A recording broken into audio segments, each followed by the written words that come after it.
Hi guys, ഇപ്പോൾ ഞാൻ ഒരു ആടിൻ്റെ ബാർബിക്യൂ മശുവായി ഉണ്ടാക്കാൻ പോവാണ്. അൽഫഹം. അപ്പോൾ ഞാൻ ആട് കട്ട് ചെയ്ത് റെഡിയാക്കി മസാല ചേർത്തു, കമ്പിയിൽ വെച്ചിട്ടുണ്ട്. അപ്പോൾ അതിലെന്താ മസാല എന്ന് ഞാൻ പറഞ്ഞുതരാം. പിന്നെ ഇതാ ഈ മസാല എന്താ വെച്ചാൽ, ഇതിൽ കുരുമുളകും പൊടി, കുറച്ച് ഗരം മസാല, ചെറുനാരങ്ങ 2 ഉപ്പ്, കുറച്ച് ലോക്കൽ മസാല ചേർത്തിട്ടുണ്ട്. എന്നിട്ട് നല്ലോണം ഒരു 2 മണിക്കൂർ മാഗ്നേറ്റ് ചെയ്ത് വെച്ചിട്ട് ഇവിടെ ഇപ്പോൾ എടുത്ത് കമ്പിയിൽ വെച്ചിട്ടുണ്ട്. അപ്പോൾ ഇത് ചൂടാലെ പിന്നെ കരി പുറത്ത് തയ്യാറാക്കുന്നുണ്ട്, അത് കാണിച്ചു തരാം. അപ്പോൾ എൻ്റെ കരി ഇവിടെ വെച്ചിട്ടുണ്ട്, അത് കത്തി പിടിച്ചുകൊണ്ടിരിക്കുകയാണ്. ഇതൊരു അരമണിക്കൂർ കൊണ്ട് സെറ്റാവും. അതിൻ്റെ കൂടെ വൈറ്റ് റൈസ് ഉണ്ട്, സലാഡ്. ഓക്കെ,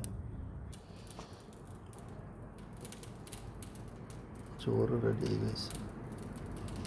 ഈ മശുവായ റെഡിയാകാണ്ട് ചോല് ഇട്ടു. വൈറ്റ് റൈസാണ്.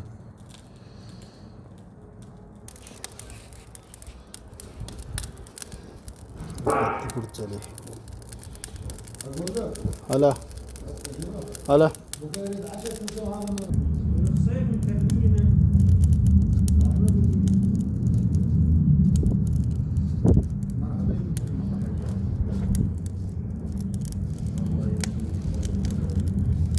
കത്തി പിടിച്ച് വരട്ടെ, എന്നാൽ പെട്ടെന്ന് വെക്കാം.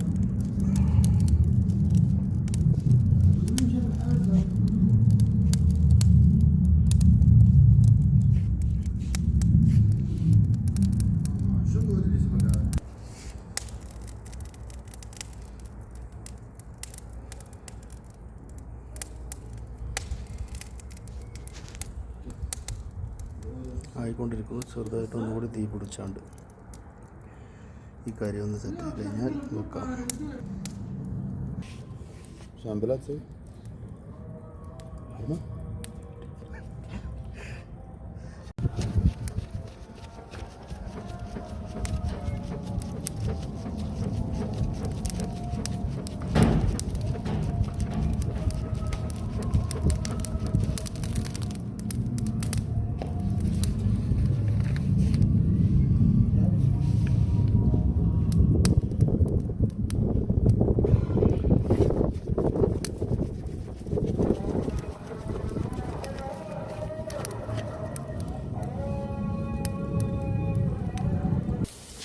നമ്മളത് കനലൊക്കെ റെഡിയായി വെച്ചു.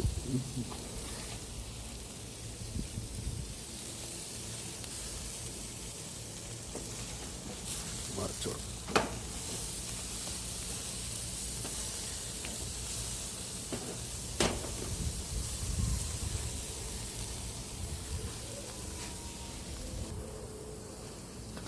നെല്ലി കൊടുത്താലേ ഉഷാറായിട്ട് തീ ഒന്ന് ചൂട്.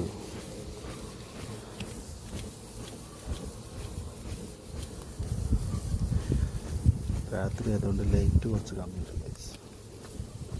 ഓക്കെ,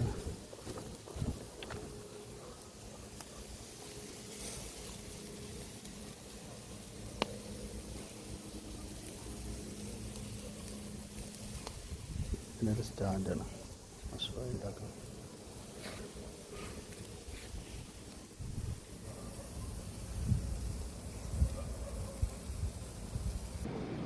അവിടെ മശുവായി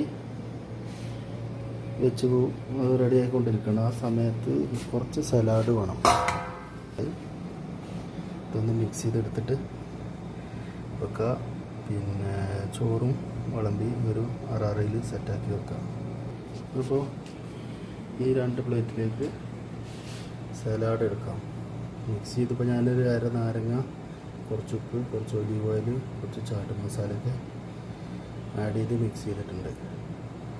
അത് കഴിഞ്ഞിട്ട് ഈ 3 സാധനം, അതായത് ഈ പച്ച ജൈത്തൂനും കറുപ്പ് ജൈത്തൂനും, അതിൻ്റെ മേലെ ഈ പുളി വരുന്ന സുമാക്കുന്ന സാധനം, ഇത് ഗാർണിഷ് ചെയ്ത് സെറ്റ് ചെയ്ത് വെക്കും. ഓക്കെ ഓക്കെ ഇതും ആട് ചുട്ടതും വൈറ്റ് റൈസും അതാണ് നമ്മുടെ റെസിപ്പി ഇന്നത്തേത്. ഇന്ത്യ ഗേറ്റിൻ്റെ ബസ്മതി റൈസ് കൊണ്ടാണ് വൈറ്റ് റൈസ് ഉണ്ടാക്കിയിരിക്കുന്നത് കേട്ടോ. ഇത് കാണിച്ചേരേ. ഓക്കെ അത് റൈസ് നമുക്ക് പാത്രത്തിലേക്ക് വിളമ്പാം. ഓക്കെ നല്ല സൂപ്പറായിട്ട് റെഡി ആയിട്ടുണ്ട് കേട്ടോ. അപ്പോൾ ഞാനിത് അറാറിക്ക് വിളമ്പി എടുക്കട്ടെ. അപ്പോൾ വിളമ്പി സെറ്റായി. ഇത് അടച്ചു വെക്കാം, ചൂടാറണ്ട. അപ്പോൾ ഈ അറാറിയിലാണ് ഇതിൽ കുറച്ച് കുബൂസ് റെഡിയാക്കി വെച്ചിട്ടുണ്ട്. അടിയിൽ മട്ടന് റെഡിയായി കഴിഞ്ഞാൽ വന്നു കഴിഞ്ഞാൽ ഇതിലേക്കാണ് എടുക്കാൻ പോകുന്നത്. ഓക്കെ അപ്പോൾ കണ്ടോ റെഡിയായി വന്നു. 1-2 മിനിറ്റ് കൂടി വെച്ചാൽ ഇത് ശരിക്കും ഉണങ്ങി എൻ്റെ മുന്ന് വേർത്ത് വരുന്നുണ്ട്. ഓക്കെ ഗൈസ്, അപ്പോൾ ഇത് എടുക്കട്ടെ. ഓക്കെ ഇതിൻ്റെ മുന്നേ ഒരു കാര്യം പറയാൻ പറഞ്ഞു. ഞാൻ കുറച്ച് നാരങ്ങ നീരും ഉപ്പും കുരുമുളകും പൊടി കുറച്ച് പിന്നെ മിക്സ് ചെയ്തിട്ട് ഇതിൻ്റെ മേലെ തെളിച്ച് കൊടുത്തിട്ടുണ്ട്. ഒന്നുകൂടി ടേസ്റ്റ് ഉണ്ടാവും. ഓക്കെ എടുക്കണം ഗൈസ്. ഓക്കെ